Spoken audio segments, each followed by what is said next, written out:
Those very important questions. That's right. All right, let's get started. Well, this is a very different kind of art. Oh, there we go. Okay. Good morning, everyone. I'm Amy Classen, and today we have all of the permanent staff of the Niagara-on-the-Lake Museum here. Is my connection still okay? Yeah. Yep. Still going. Okay.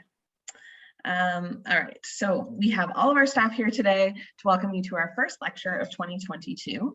And we're going to be recording today's lecture. So if for some reason you get thrown out, which often happens, and may happen to me today because we're having a weird connection here at the museum. But we are recording today, so we'll be sending that out to you after the lecture. And we've got our Q&A and chat boxes open and ready. So if you have other questions or comments or just want to say hi, feel free to do that. And also, if you want to support our free virtual lecture series and other free programming that we're doing through COVID, I'm going to put a link in the chat box as well, and you can make donations through there, and we always appreciate that as well. So today's talk is a little bit different. We've got kind of an interview format happening with Babs Worthy as our moderator, and she's going to be talking to Sarah and Shawna about everything you want to know, you didn't know you wanted to know about things that happen at a museum, everything that's happening behind the exhibit cases, which most people think that's all museums are about, are exhibits, and there's so much more going on here, and a lot of people don't know about what goes into running a museum. So we're going to uncover some of that today.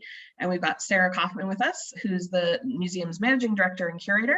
She's got a master's in public history from Western and has been working in Niagara museums for over 10 years. And she's been here in this role at the museum since 2010. Shawna Butts is our Assistant Curator and Educational Programmer, and she's been with us since 2017 after working at several museums across Canada. She holds an Honours BA in Anthropology from University of Guelph and an Advanced Diploma in Applied Museum Studies from Algonquin College. And finally, our moderator, Babs Worthy, Barbara, is a local writer, director, producer, and performer who's had careers with CBC Radio and the Shaw Festival. She works with many local arts organizations, including the TD Niagara Jazz Festival and Music Niagara. And Babs has written and produced numerous historical programs for the Society for years, and finally became part of our permanent staff in 2019 as the Visitor and Member Services Assistant. So I will turn it over to you, Babs. Hello, everybody. Thanks, Amy. Well, that's great. What a great staff. So, yeah, we thought this would be fun to do because even though some people think museums are boring, what goes on in museums is never boring, as we have discovered. And it's never boring, and it does change. And there are some, we think, some fascinating things that go on here. Obviously, or we wouldn't be here. But, you know, what are those kind of things that we want to know? So I was walking down across the Commons very recently, and somebody stopped me and said, I just don't know, what does your museum spend all its money on? Like, what goes on there? Like, really? Like, what do you do there? Sarah, over to you. What does a museum spend all its money on? Oh, goodness. Okay, well, the most expensive thing that is in our budget, of course, is staff. So we started out with 2 staff, and now we've grown to 3 full-time and 1 part-time. And you know, I think our museum has actually improved over the years, especially as our staff has grown, because our capacity has grown with it to do various programs and services for the community and for our tourists. So that's probably the most expensive thing. And then the next expensive is insurance, covering the cost of heritage buildings and a massive collection of 53,000 pieces. That's probably the 2 most expensive things. And of course, keeping the lights on and keeping the heat going in heritage buildings and the HVAC systems, because we have to try and maintain a proper temperature and humidity. So that's a very expensive part of our budget. And unfortunately, the smaller parts of our budget that grow, but have been growing over time, are our programming budgets and our exhibitions budgets, but are still very small budgets. Again, we're a small museum. So, you know, when I started, for example, our exhibitions budget was $3,000, maybe. That's for the whole year, right, Sarah? For a whole year. For a whole year, we're supposed to do 2 temporary exhibits and then maintain the permanent exhibit and the upstairs rotating exhibits as well in Memorial Hall. And then it went to $6,000, and now it's at $10,000. So that's still not very much. If you look at something, Niagara Falls Museum or St. Catharines Museum probably have, somewhere around $20,000 or $30,000 for their exhibits, possibly. I don't know that for sure. Don't quote me on that. But, we're a smaller museum, but we do have quite a base in our community and tourists coming in, and exhibits are expensive, which is part of the reason we don't really get traveling exhibits too often, because they can cost about $6,000 to $10,000, and you only get them for like maybe 6 weeks. So, and our exhibits go for 6 months at least. So following up on that, then where do you get your money from? So our biggest contributor, of course, is the town of Niagara-on-the-Lake. And when I first started, they gave us about $94,000, and now that's been boosted up to about $264,000. So, and as you can see, the town's investment in our museum has really helped us to grow, to support the community and visitors and such. The next contributions come from project-based grants. So a lot of what we do is actually because, staff write grants to do the various projects, the mini docs that Babs worked on and such, or the tiny museum that Shawna works a lot on. Those are grants. And then donations, fundraisers. That's where our operations funds come from. Shawna, what question do you get asked the most when people come in? Oh, she's gone. Oh, we've lost Shawna. Yeah, we lost Shawna. Okay, go back. We'll go back to you. Go back to you. Shawna, wave when you're back. Okay, so how do you choose what to spend your money on, Sarah? Oh no, Shawna's back. Are you back, Shawna? I'm back. Yes, I was like, who's losing who here? Yeah. Okay, Shawna, quick question. Yes. Question you get asked the most when people come in. Oh my gosh.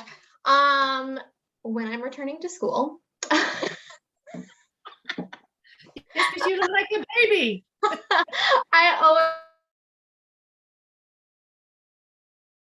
When I'm returning to school, how my internship is going. Like, this is a long internship to not be paid. And that little old lady who comes in on the weekend. I'm here. I'm not a student, everyone. But in terms of like a historical question,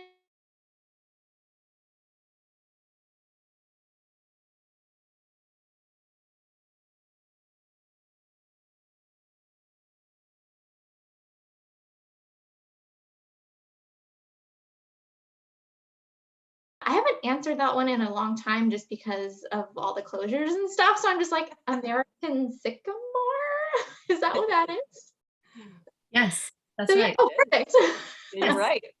Yeah. So yeah, those are the most asked questions that I get at the front desk. So Shawna, there's people that always come and I often turn to you and say, what do I do with this? So if somebody comes in and they want to donate something, like my great-great-granny's bloomers. I want to donate to the museum. What do I do? Well, if they're bloomers, my first question is, are they clean? If not, please wash them. But what we do is we take items in on temporary receipt, and we take their contact information, because all of that information gets presented to our collections committee, and they make the decisions on what goes into our permanent collection. So when we have that intake form, we ask questions about its relevance to the history of Niagara-on-the-Lake, because we do have a collecting mandate at the museum. And what it does is it makes sure that we are collecting relevant material to our community's history. And two, because we are currently limited in size with our collection, it just helps us focus and be able to filter through some of those materials that do get offered. Because we do have such a wide ranging collection, especially since we started collecting in 1896, we do have materials that are related to, Niagara Falls, St. Catharines, as well as, materials shipped to us from across Canada. So in terms of our collection, it can be a little bit eclectic that way. But now we do have to be fairly strict in our collecting practices just for space as of right now. But yes, everything goes to our committee first. Well, here's a question then for Sarah. What do you do, Sarah, if you've got something that somebody's handed in and you think it's fabulous for the collection, but your collections committee disagrees with you? What do you do? Well, our collections committee, we often There are a couple of times where we've had some interesting discussions, but fortunately our collections committee is made up of a number of local historians or experts on various topics or time periods in our community. And I usually, if I'm really, in support of taking something, I try and make a really strong case as much as possible. And I feel like our collections committee does trust in the staff's opinion. But there's times where we're really adamant that we really want something and they're like, no, for whatever reason, they say no. And so there's a bit of a struggle. And sometimes I might hold on to it and then bring it back another meeting and try and argue it again. But I do respect their knowledge. So yeah, it's usually just a struggle between us. What was the hardest thing, Sarah, of taking over from Clark? The one line that I'm a big fan of Clark, obviously. I worked For a new lot with people, him. Clark, maybe just explain that Clark ran the museum for how many years, Amy? He was 9 years. 9 years he was here. So I was here as a contract staff person when he was working at the museum initially, and then he went to Niagara Falls. The thing that was said to me the most was, you've got big shoes to fill, which I think was a joke with how tall he was and like his big feet. But also, like, obviously Clark did a lot to change the organization because he was their first managing director, which changed it as, he was sort of the lead person in the organization rather than the society and the museum being separate, with a curator and then the society board having a lot more responsibility. So he did make a lot of really great changes. But so that was very frustrating when I came on, hearing that a lot. And I sort of said, well, I'm not trying to fill his shoes. I'm kind of, going my own way, with my own shoes, type of sort of silly comments like that. So I just, trying to step out of Clark's shadow a bit. And I think a couple of years down the road, I think people started to realize that I was different than Clark, and taking the organization in perhaps a different route, or trying to improve our organization. So, and I think I've built upon what Clark started. So I'm pretty proud of how we've kind of come along. Shawna, what's your favorite project you've worked on here? Oh my God. There's been several. I really enjoyed working on the Polish exhibition.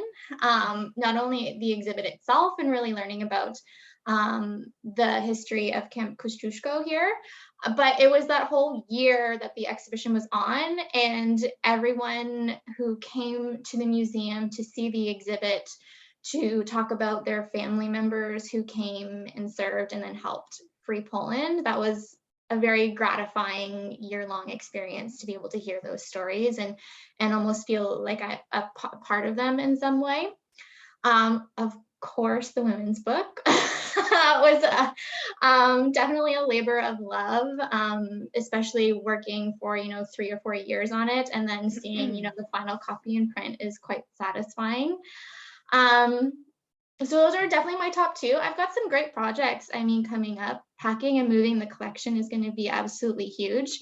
And in terms of professionally, not a lot of people in museum fields get an opportunity to move a collection and pack a collection offsite. So just from that kind of standpoint is going to be very exciting. And when it's all said and done, be a pretty big accomplishment, I think. You're the assistant curator. So yes. When you work with Sarah on projects, you're her assistant. Yes. So what's that all about? How difficult is that? Or how fabulous is that? Way to ask the question in front of me too, make it real uncomfortable. I know, what do you say to that? Oh, not good. No, it's great. There's definitely times where, I don't have to deal with some of those harder issues, but get an opportunity to learn from someone, especially like Sarah. I think she's got great insights into the museum world and definitely offers, great mentorship and opportunities to grow and learn from her. And, I will definitely be taking everything I've learned from her forward at this museum and obviously into my future career as well. Okay, that's nice and subtle so and fabulous, nice. but a very diplomatic answer. Nice. But when you have a difference of opinions and you're both curating an exhibit, Shawna, how do you handle it? I am the assistant curator, so I default to the curator's final opinion. Okay, very good. What do you think, Sarah? How is that when you hand off? Well, so Shawna came in and I was heading off on maternity leave when she first came in, and so I You've had handed so many her. maternity leaves, we won't even get to that question. Yeah. So only 3. Yeah. So I sort of handed off an exhibit to her, and it's a struggle for me when I start working on an exhibit and then I can't follow it through, which was tricky. But coming back and working with Shawna has been really great. She's a huge help. She offers a differing opinion sometimes, and I like to think that most of the time we have a good conversation or discussion. If she's pretty passionate about something, I'm always willing to listen to anyone, and her opinion is valued. So, we just discuss and we work along together. We work pretty well together, I thought. And to be honest, we've only worked on one exhibit together since I started at the museum, and that was the women's exhibit. Yeah. And because we were doing a book and an exhibit, it was kind of pretty easy to move forward with it. So, Sarah, if you could save one object in a fire here at the museum, what object would it be? God, I hate those questions. I think I would say there's too many. I mean, we do have a list of items that are sort of these. If we were in a fire, these are the items to save first. And a lot of those are actually in our permanent collection. The red coats, the Joseph Brandt powder horn that we have. I think those are probably maybe quick off the top of my head, because I think they're very rare to find. And especially the Revolutionary War coat that we have is very rare to find. The John Butler portrait, there's not many portraits of John Butler. And even though he's a controversial figure, I think it's important to keep an image of him so that we can tell both his good and bad sides. So yeah, it's hard. Sarah, why should I have to pay to come to a museum? Well, interesting question. So the museum tried to offer free admission to the museum one summer because there are a number of museums who have experimented with that in the past and found that they make the same amount of money in terms of admissions through like admission by donation versus a paid admission. We found that wasn't the case. People were just walking in, and we are a private nonprofit organization. We're not, although we do get funding from the municipality, it is discretionary and they can take that away anytime. And we still need to make money to keep the lights on and to keep the HVAC system going and to protect our collection and to hire staff. So, it is a nominal fee. In my opinion, our fees are pretty nominal. It's $5 for an adult, $3 for seniors, and free for kids. So, I mean, that's a coffee at Starbucks. So if you want to weigh getting a coffee from Starbucks or, some educational experience that you'll grow from, I think I'd go with the educational experience myself. So that leads into this question then with kiddywinks, and you've got 3 of them. So what do you think you have to do in a museum to make your kiddywinks want to come and visit this museum? Well, my kids love coming to the museum, actually. They really love it. And partially, I think, because they like to chat with all of the staff and they like to wander around and look at all the objects too, and tour around. They actually really do enjoy it. But I think interactives are very important for kids, engaging with someone on staff when they're there, which is what we like to do when we get school group tours through in a normal time, not COVID times, of course. And I hope when we redo the permanent exhibit in the coming years that we'll be able to do more interactives that kids will like. I mean, funny enough, the kids love the dress up clothes that we usually have, but museums aren't allowed to have interactives right now during COVID. But adults love them too. They dress up in all the 1812 clothing and play around just as much as the kids do, and it's quite entertaining to watch.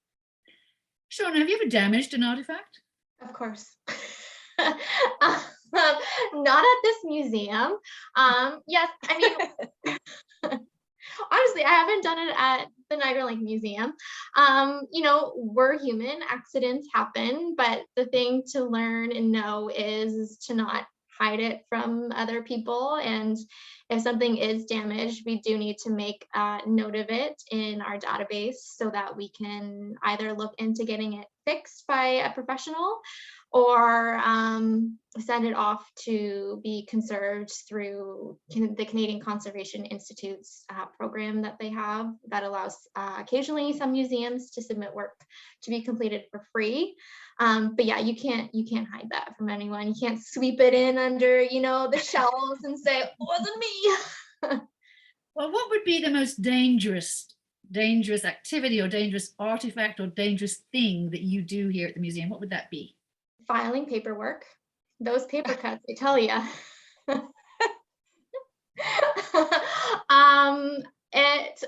Handling our collection. Are you asking this because I fell through an exhibit case a few months ago? Yes. Yeah. So for those of you who don't know, when I was setting up the last exhibit, I was putting a panel up inside one of the glass cases and I fell through the case and broke the base. So I mean, installing exhibits is dangerous, but our collections probably have the most hazards in them just through, you know, historical practices of, you know, creating, you know, felt hats. I mean, they use mercury, and mercury residue is still found on these items in the collection. You know, we have lead musket balls, there's asbestos. We have, you know, medical products in our collection that do pose human health concerns, but, you know, we do have to abide by, you know, labor laws and stuff. So we do have to recognize that we do have those in the collection, flag them, and then obviously make sure our staff have the proper equipment and training to be able to handle those materials. But I mean, even yesterday I was processing wallpaper from a home and I was handling it and I was like, this is probably lead paint. So I quickly had to, you know, go wash my hands, you know, put on, you know, change my gloves and, you know, consider that and bag it so that the individual who's cataloging it knows that it should stay in the bag. And then of course, mark it as being, you know, lead so that they know that they have to wear PPEs and stuff for it. Sarah, one of my little things these days is we have a new sign outside. Mhm. and it's French and English. We see the French obviously first because of the way it's written, and I'm sure there's certain ones of even our board are very happy with the French. We know that, but big but for me, why don't we have a sign in Mohawk? That's a very good question. So our signage is in French and English because Canada, the two recognized bilingual languages are French and English, and we do get a lot of tourists coming through who do speak French. So I moved to, with the encouragement of our dear president, to include English and French there. A third language would make it very complicated, but I think it's an interesting point to bring up, including Indigenous languages. And although I won't be changing the sign again because going through a sign permit process is funny enough, but I do hope to include some Indigenous words in the permanent exhibit. We'll be gathering a number of individuals, Indigenous experts as well, to help with the exhibitions, and I'm hoping that they'll be contributing some words to the project. Actually, our summer student did an exhibit on Indigenous history in the upper gallery of the museum and included a few Indigenous words, if I recall correctly, which I was really excited about and encouraged him to do because he had a proper contact to provide the proper wording and spelling of these words. Mm-hmm. You know, there's in museum speak these days, there's a lot of the word reimagining. We are reimagining our museums for the future. What does that mean to you? I think museums have a history of being these top-down type of organization where I'm going to tell you what you need to know. Whereas I think now museums are starting to realize it's more, let's hear from the community as well and make it sort of a collaborative effort. So I think, museums are starting to be a bit of community hubs, and I hope our museum will become that way as well, perhaps a little bit easier in the future with non-COVID, but also when we have more space to bring groups in and be more collaborative. And our programming will hopefully change as well, at least in my plans, it's changing. to be more collaborative with community groups and help them to tell their stories, and not just us telling stories, or if we do tell, various group stories that we have, somebody that we've worked with that makes sure that we're telling it correctly. So, we do work with a number of Indigenous historians, Black history historians. We've done a lot with Natasha Henry of the Ontario Black Historical Society, who's very well respected with Black history education and recognition in our community. So I think it's just this idea that history isn't just about colonialism in terms of, the white history. There's more to it. Our community, even ourselves, Niagara-on-the-Lake, people think is very much a white history kind of community, but the reality is there's a lot of Indigenous history. There's a lot of significant Black history here, Mennonite history. The communities here, people don't even realize because the stories aren't being told, and we're looking to change that, especially with our permanent exhibits and through more programming. Okay, and what's the point of having Brock's hat if he never wore it? Well, it's representative of Brock, and I think it's still a significant piece. It's representative of his Major General role, and is a great piece to talk about him. And sorry, I'm getting emails coming through, and I'm sure it's making it loud. Sorry, where was I? So it represents, the War of 1812 history. The hat itself, even though, Brock never wore it, the whole history of the hat itself is quite fascinating. How, it made it in time for his funerals. It was on his casket and such. Is really kind of a funny story anyways. And I was very excited when we got to put it with Brock's coat during the Battle of Queenston Heights anniversary. So I was sort of like, oh, we're reuniting them together. And tried to convince the War Museum that we should keep that jacket, but unfortunately they said no, and they took it back to Ottawa. Sean, if you could have dinner with one of our historical characters here, who would it be with? Oh my God. There's so many. I feel like sitting down with William Lyon Mackenzie would be a really interesting dinner. I mean, he's just such a controversial figure in really kind of pushing forward the rebellion of 1837. And, he, escaped to Navy Island and occupied that for a while. And yeah. And I mean, there's even stories of him putting the Colonial Advocate in Brock's first monument, and then they had to dig it up and remove his newspaper. And yeah, I just think he'd be a really fascinating guy to sit down and talk with. You're our social media queen. So how do you feel that is now working with promoting the museum and working with sometimes a generation of people that are not so familiar with the social media? And what do you think works the best? Social media, Facebook, Instagram? How do you think is the best way to reach our members? And what do you think grabs them the most?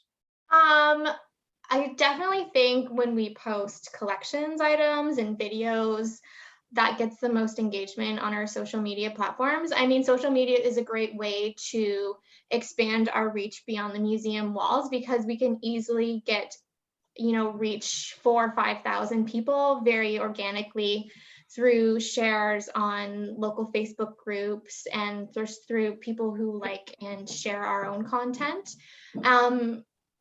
Facebook is definitely, in my opinion, our most successful platform. I think it's one that a lot of people are very comfortable with.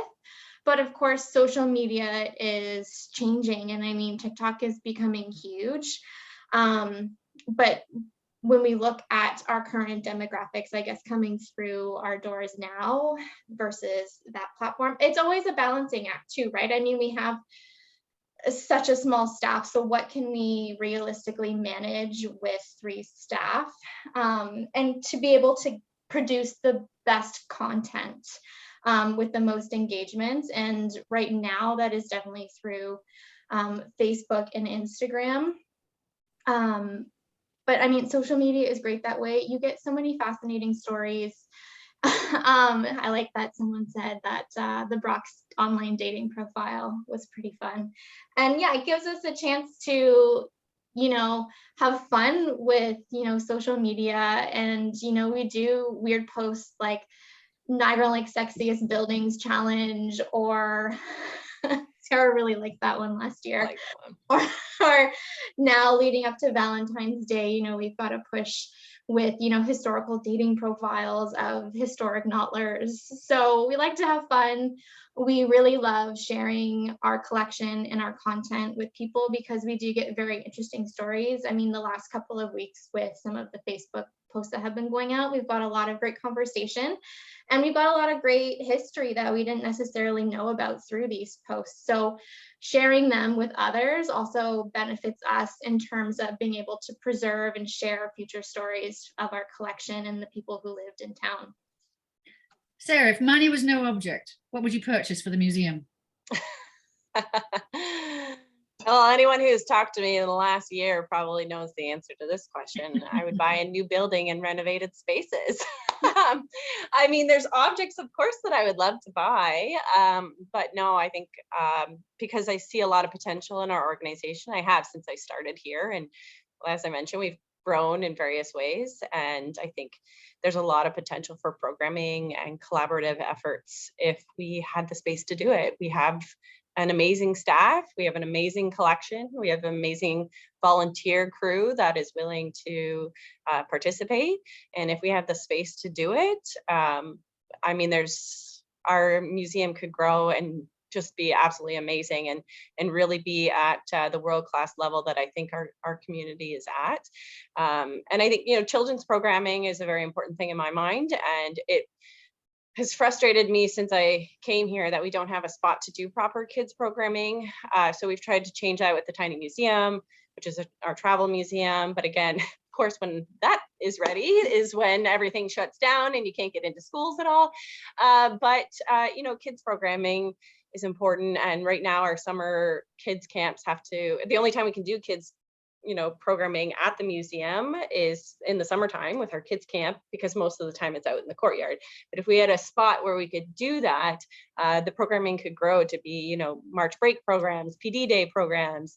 And I really do think that if you instill an interest and an appreciation of history at the young level, it'll help to grow, more informed residents. And I think those who are interested in preserving the history and the buildings, the landscape of our communities, and understand why it's important. And so I think it's very important to start them when they're young. But that also begs the question, which I always found when my son was growing up, that there's a gap. There's lots of kids programming. Some say there's lots of kids programming around, and we do focus on that. But what about that in between age? What about that youth age? That you start getting into the teens, when the programs start dropping off. What do you think that we should provide for that age group? Well, I think it's still possible to do programming in those age, and usually it's tied with schools. So the difficulty with a lot of schools, like high schools and such, which really goes to age 17, 18 now, for that's the highest age for high school. We do get school groups through, or we used to, of course, before COVID. And what we could offer was tours. So we could do a tour of the exhibits, we could do a tour of the or the community, but we couldn't do anything hands-on where kids get to handle collections. We had Brock University students in this past year. They were out, they were handling collections, they were doing research with primary documents, and I think they really loved it. And I think that there's a possibility to do that with high school students as well, but I don't have anywhere to do that. Like it's not easy for us to do that with high school students because we don't have the space. We were just fortunate with Brock, and it just happened that with COVID, we were closed more often, so we could have them in the space, right in the galleries working, which isn't ideal. But I think there's always the possibility to grow that high school education programming. Well, let's give that to Shawna, because obviously she looks like she's a high school student. Why don't we connect with the youth? What do you think we could do to attract the youth, and so it's not, when you go to the museum, it's not going to be boring? I think, we've talked about, the future of the museum, especially with the expansion and possibilities of offering programs through, Big Brothers, Big Sisters, having programs that allow students to come in and potentially learn, if we could plant a garden, how to harvest fruits and vegetables, learn so they can take these skills home. And then we will have a kitchen on site too, and to be able to give them, you know, cooking skills on site, whether it's heritage cooking skills or, you know, just basic stuff like that. Obviously with the tiny museum, you know, we've got a really great program that I'm hoping to be able to use. And that's to give students the opportunity to curate their own exhibition. So we'd be going into these high school classrooms, teaching them about museums, how to put together an exhibition, and then we hand the reins over to them and give them the opportunity to put their own display in the tiny museum. And and it's very similar to what we did with Brock University too. It builds that foundation, and it's a different way to learn history because, you know, history in museums isn't just about writing essays and papers all the time. It's being able to interpret in an accessible way history. And it's a very useful skill to learn because you do have to be very concise with how you write things down and how you communicate, and bringing that conciseness straight through into, you know, post-secondary education, into the workforce, is a very good skill to learn too. Well, that leads right into Sarah. What did you learn? What do you think was one of the things that really propelled you into museum studies? My parents. We'll have to ask your mother to find that out. Yeah, no. So as a kid, traveling with my parents, we always went to museums. My mom still makes fun of me to this day that there was a time I went on a trip with her and my dad to Ottawa, and we went to the War Museum, and I ended up calling my husband and saying, "Oh, the best day ever. I hung out at the War Museum and I got to do all these things." Anyways, she still makes fun of me for that. So she kind of propelled me to go into museums in a way. My parents did, for that interest. But what really happened is at the end of university, I was going to travel to Ireland, and my parents said, "Well, you can't travel until you apply somewhere." So I started looking into programs, and ended up applying to the master's in public history and got in. So, and when I went through that program, which anyone who doesn't know about public history is about bringing history, you know, the academic history and research, which a lot of, which is the reason why people think history is probably boring, because it's very academic, and bringing it to the public. And you can do that through various ways, through museums, archives, movies, websites, you know, blogs, you know, social media. There's various, obviously, different aspects, mini documentaries and such. So through that program, I was exposed to museums a bit more intricately. We did an exhibit at Museum London and some research with some original collections. And I started to really like that, and was fortunate to get an internship actually at the Niagara-on-the-Lake Museum. So I kind of grew from there. What would old Sarah, I mean, not so old, Sarah say to young Sarah? What piece of advice would you give young Sarah entering university? Go into finance, you'll make more money. I'm just kidding. I second that. Yeah.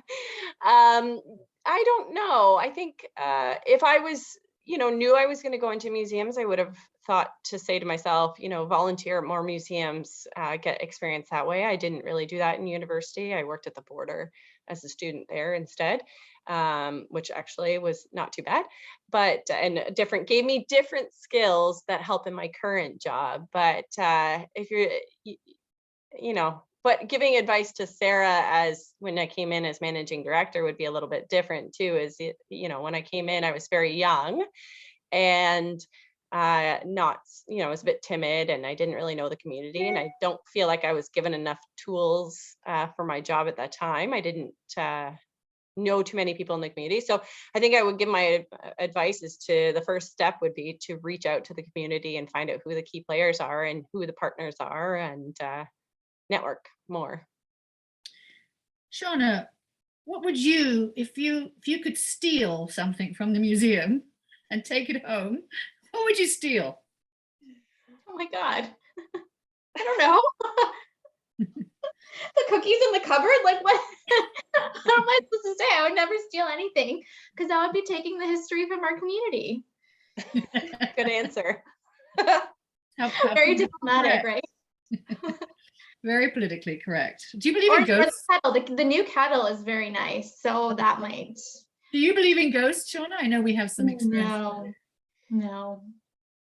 Or I the do not. paranormal? That's not to say I don't have an overactive imagination, and things like underbed monsters exist, which is why you have to keep your feet in the covers at night. But no, I don't. I've never had any experiences in any organization or in my life that would warrant belief in that. What was the first museum you ever went to in your life, Shawna? I have a vague memory of my Nona taking me to, I think it was the Children's Hamilton Museum or Battlefield House in Hamilton. But I have a little shame secret that, only a few people know about. It's something that, I keep very hidden, but I've actually never been to the ROM. And Wow. You're admitting I that. did not know no, that. I'm admitting it in public. You guys are the first to really hear about it. I'm coming out with it. Yeah, I've just we never went. You gotta on go. in school. I know I have to go. Yeah, never.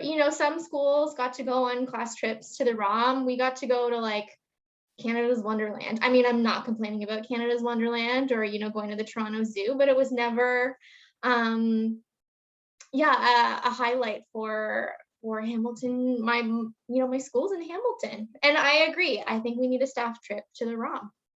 Well, there you go. That's definitely going to be in the books. Sarah, what's the hardest thing about being managing director at this museum?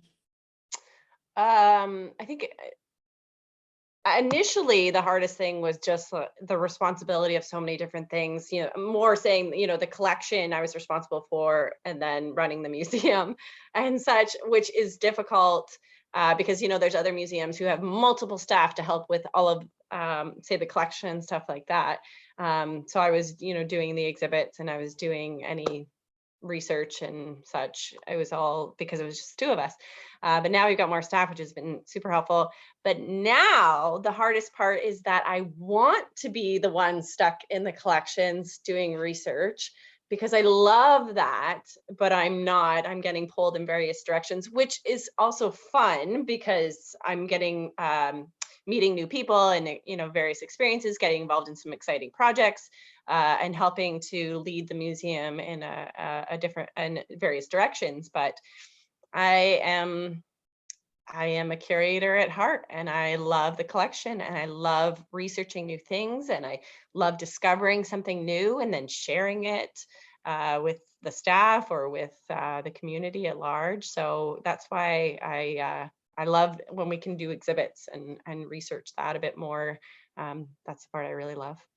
What do you say to people when they say to you, why are you trying to expand the museum here? Why don't you just go to the, the hospital on the, over there and take over that building? Why are you trying to do it here? You should be out there on the main street, or you should be take over the hospital, get rid of this building. That's a very good question. I get that question almost monthly, I feel like lately, especially with the hospital being in the limelight lately. The museum's been working on this project since 2014.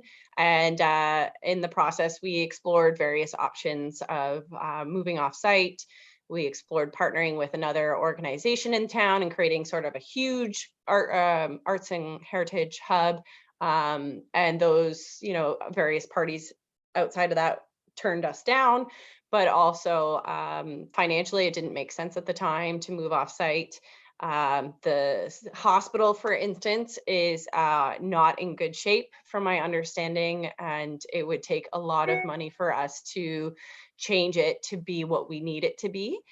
But I'm also, and I should say the Historical Society, we did, look at various options, and it was recommended that we stay on site on our location and expand here, because we do own a piece of property behind Memorial Hall. And so we had the potential to grow. But I think it's also, our organization does advocate for adaptive reuse of homes, heritage homes and heritage buildings in town as much as possible. So leaving our building, which they are artifacts in themselves, is very hypocritical. I think they add character to our museum rather than, you know, don't get me wrong, there's a lot of great museums that are completely, you know, brand new, refurbished. That's great. But I think our heritage buildings add character and beauty to our community, and I wouldn't want to leave them. I think we have the potential to do what we need to do within our site. Our location is just a couple blocks from Queen's Street, the main drag, and it's a great spot to be in to get tourists, but also still be accessible to the community. So I'm pretty happy with where the museum is at. The Historical Society wanted to be at the edge of the Commons, which is where we were originally before the houses in front of us were built. And I think it's important to remember our history and stay where we are too. A couple of museum-y questions. Shawna, what does accession and deaccession mean? Accession is the process of taking something into the collection. So when we give an item a number, and that's how we track items coming in. So it gets a year number. So the year it came into the collection, it has a donor number, and then sequential numbers for how many items were donated within that donation. And it's just a process of how we track everything, how we record, you know, its history, you know, associate images, its home locations. And deaccessioning is the reverse. So it's when we have something in the collection and we remove it from the collection. When we do remove items from the collection, we do go to our collections committee again. They make all the final decisions. So we present items that do not fit within our mandate for collecting. So they might be outside of the history of Niagara-on-the-Lake. How are we preparing then for, as our collections committee, as people get older, and how are we preparing for new people to come into the museum to provide this resource on our collections committee, which is obviously a really important committee? How are we providing to have that knowledge handed down? Sarah? It's like, who are you asking that to? Yeah. So, you know, actually, we do have at least one really young person on the collections committee. But I think as we kind of progress along and people move into the community, or they have experience or history, then we sort of add them onto the committee when need be. So, you know, our committee has changed. I mean, there's people who have been there since before my time, and their knowledge is important, but we've added a couple new people, younger people, throughout my time here as well. How important, Sarah, is Louis to the collection? Oh my God, Louis. So anyone who doesn't know Louis, it's Babs's dog, who is very respectful, and I do let him come and sit with her for various reasons. He's very great. He has to have some discipline issues though, and attacking some people. Not really attacking, I shouldn't say attacking. He's 7 pounds for people who don't realize. And he's a little tiny dog, but he's become, I think, very comfortable at our museum and is very protective over the museum in a way. He's added some entertainment, but I should say he is very well behaved, and he just sticks in his little bag or on Babs's lap, so I don't have any issue with that. He has started to attack people. Babs, are you donating him to the museum? Is that what you're question? Because I mean, we'd have to present him to the committee, and I don't know how the committee would feel about a live animal. What do we say, Shawna, to people when they want to come in with their dogs? We don't have a policy yet on that. So we are looking, I guess, to getting one, but dogs, unless they're service animals, are not allowed in the museum. Yeah, that would be our policy essentially, which is, there is a policy, just that support animals are permitted to come into the museum, but companion animals are not welcomed in the museum at this point. I wanted to end with Louis because I think he's one of the more important pieces of the collection, of course. But just, I think we should wrap it up and see if there's any questions. But before we go, what's the most important thing about Amy Classen? I'm coming on for this. I'll start. I mean, Amy has been with our organization the longest, about over 20 years now. And so the knowledge that she has for our organization is irreplaceable. I mean, I still ask her tons of questions all the time, but she's probably the museum's biggest asset, I would say, because of her knowledge and her experience with our organization, her experience in the community. She's always my go-to person. I kind of joke, we joke. I should say we joke. I feel like we joke that she's my work wife. Yes. And I'm her work wife because we've spent so much time together, over 10 years together. So she's probably the museum's biggest asset. I know it's a bit of a love fest, but what would we do without Amy? I know. It's true. I mean, we get that asked that. What would you do if Amy wasn't there? I love this question, by the way. Amy also has great organizational skills and is incredibly clean and cleanly and always keeps her workspace tidy. Unlike Keeps me on my toes, keeping it clean. I work with messy people. I'm not. Messy desk is a sign of wisdom, Amy. Oh, that you have a little thing in your office that says that. That doesn't make it true. So we do have a question that I wanted to throw out from Judy Thornton, who's one of our volunteers that we know well. And she says, I've seen the upstairs storage area. Is there any system to how the artifacts are stored? Shawna, you can answer that one if you want. Somewhat. Right now we are nearing capacity, so it's kind of at a point where wherever there is space on a shelf. But typically how things have been stored is, you know, we've got lighting equipment kind of all stored together, you know, cups and teaware are all stored together. So it's kind of like items with like, and we do that as a way to, one, easily find items within the collection. If we're just kind of wandering around upstairs, we know, you know, teapots are kind of towards this end. But as well for their preservation, because some items, when they age, they do things like off gas or produce byproducts that are inherently bad to other items in the collection. So we would never store, you know, something like nitrate film with, you know, a dress or something, because as that degrades, it kind of oozes and gets sticky, and we want to make sure that those items don't come in contact with each other. A great example of that is actually recently I was going through a box of tools, and there were, if anyone's not familiar with nitrate or cellulose nitrate, what it does is when it breaks down, it becomes very gooey, and then it actually can self-combust and is very harmful to collections.